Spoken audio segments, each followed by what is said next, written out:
Today we're going to be doing a review of this desk here from Desky, and to keep it interesting for everyone, we're going to do a bit of a tour of the desk and see what sort of things I have on my desk at all times. So let's get a disclaimer out of the way. Desky sent me this desk in exchange for an honest review. I wasn't paid and my opinions can't be bought. The only requirement was that the video title had to include the words Desky and review. Now that we've done that, let's talk about something completely different. I'm kidding. At the center of every photographer or filmmaker's workspace, no doubt there is some sort of bench or desk. This right here is the dual sit-stand desk from Desky with the acacia softwood top. Mine has the matte black legs because why would you pick anything else? And if you do want to pick something else, they've got grey and they've got white, but matte black's life. On mine, the top is 1800 by 750 mils, so it's a pretty decent size. They do come in other sizes, but this one suits my space the best. Desky was kind enough to include the cable management bar, which, you guessed it, manages my cables. Because let's face it, if you're in the photo video game, we know we have way too many cables that we actually really need. We want them nice and tucked away because too many cables, shit just gets messy. And when we have a messy workstation, it just gets us down and it kills our creative workflow. Organized spaces promote productivity, and at the end of the day, it's what we're here for, to get shit done. They're also kind enough to chuck in the custom power strips. These click into the cable management tray. It means that all our powered devices can get plugged in there, run through the cable management tray, and then around the back into our devices. This just keeps shit tidy once again, but it also means that we only have to have one cord running out that will power the desk and everything that's plugged into the desk itself.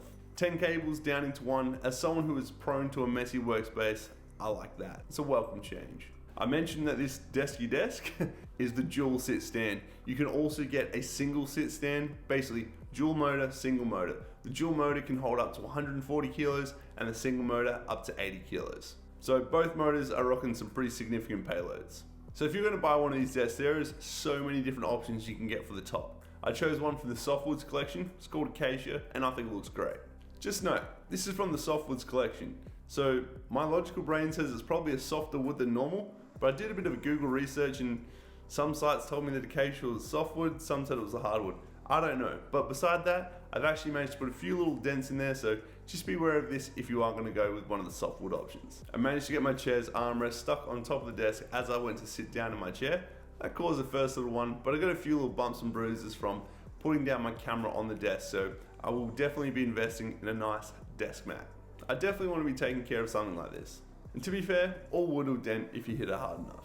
As I mentioned, this is an electric desk, so you can change the height from 60 to 125 centimeters and everywhere in between. You can manually adjust this and fine tune with the up and down arrows, or you can have 4 custom preset heights. On the side of the controller, they even include a USB port, so you can charge your phone, your toothbrush, whatever.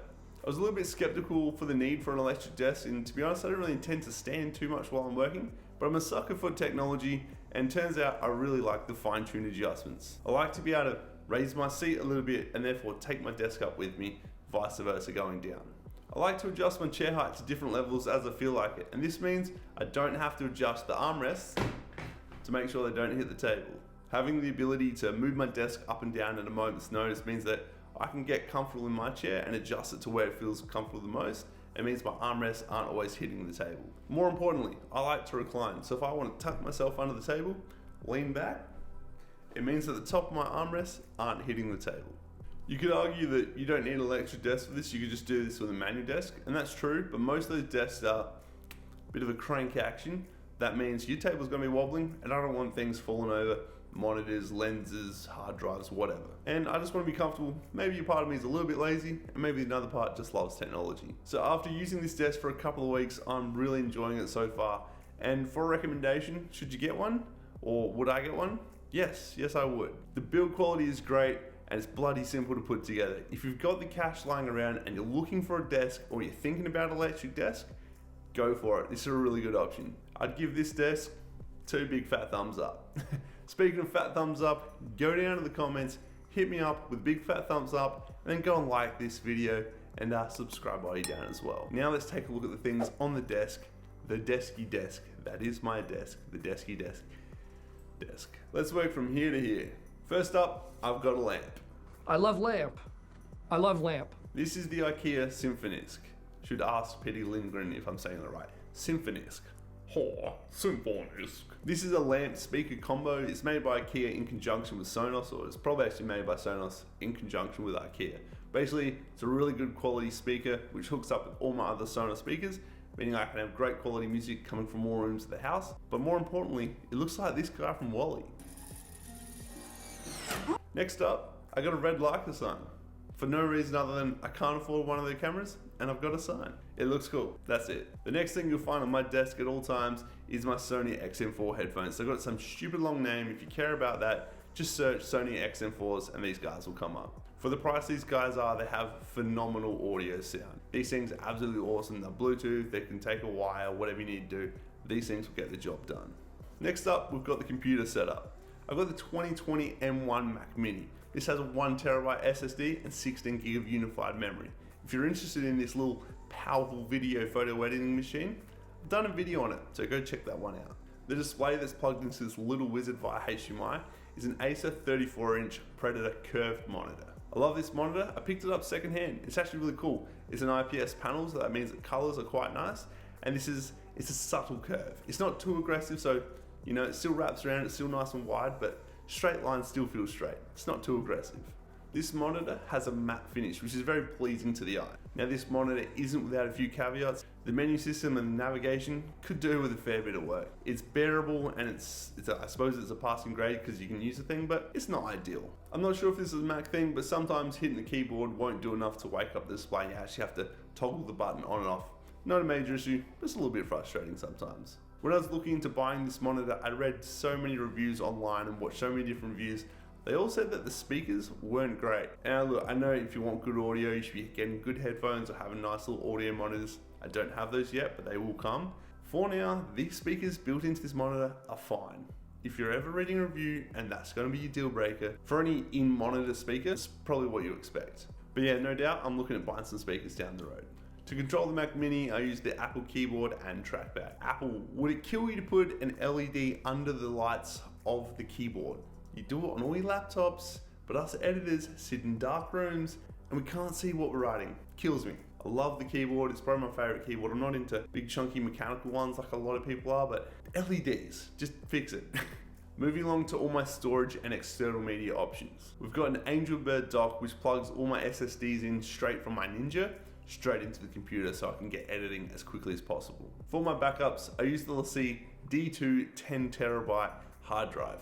This thing, for the price, the reliability and the speed, this thing's a really good option. Would I recommend one? Well, of course, because I just bought one the other day and I'm waiting for it to arrive. The thing's awesome.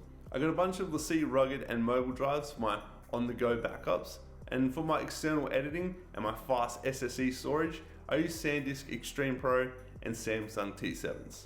I would also recommend all of these items. Keep in mind, if you do need speed, SSD is going to be the way to go, but it's going to be expensive. I've got a bunch of these Seagate drives from before I was really doing any photo video work, and they just hold a bunch of personal things, personal memories, whatever. They do the trick, so if you're just starting out, you want a cheap option, but keep in mind, I have had a bunch of these fail on me, but I've also been able to recover the files not too bad, so it is what it is. I do hope to get a RAID system somewhere not too far in the future, but that's a story for another time because all these things cost money. Moving right along, I've got a Superman money box. I don't really like Superman that much, I've just always had it, and I put money in there, and when it's full, I go buy PlayStation games. Which takes me to the PS4. My PS5 sits out in the living room, this PS4 stays in here, and it's attached to my Acer Predator monitor via a DisplayPort cable. This PlayStation has been all around the world with me. It's been to New Zealand, across to Australia, up to America, up to Canada, back to America, back up to Canada, back to America, over to Hawaii, I know that's America, back to Australia.